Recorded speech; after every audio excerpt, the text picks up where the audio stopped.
Magandang buhay mga amigo. Ito na naman tayo, ang mag-amang biyahero ay magluluto na naman sa muntinyang kaldero. At ito nga ang recipe ngayong araw mga sangkay, ay ang laman loob ng tuna na nabili ko ng halagang 100 at higit 1 kilo. So ayan mga sangkay, kung makikita nyo at alam nyo na yan kung paano magluto ng isang adobo.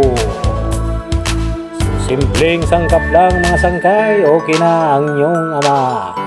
Ay siyempre hindi na natin yan patatagalin. At ito na nga'y kumukulo na ang ating niluluto. At habang tayo'y nagantay, siyempre ilagay na natin ang mahiwagang tuyo galing sa hukay.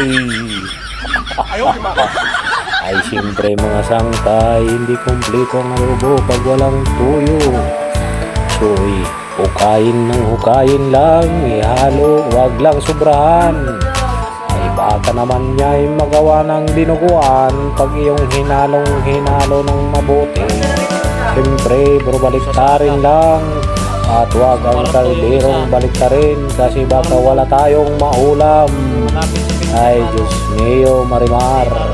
At ayan na nga no, malapit na siyang maluto. Siyempre dahan-dahan lang sa paghahalo mga sangkay. Dito pala nakakabili ka nito pag season at buwan ng hulihan ng tuna. Sa murang halaga may ulam ka na. Siyempre ayan, tingnan ulit natin mga sangkay kung na-absorb na ba ang mga ingrediente na nilagay natin sa ating adobo. At ito'y simpleng adobo lang, wala nang masyadong sangkap.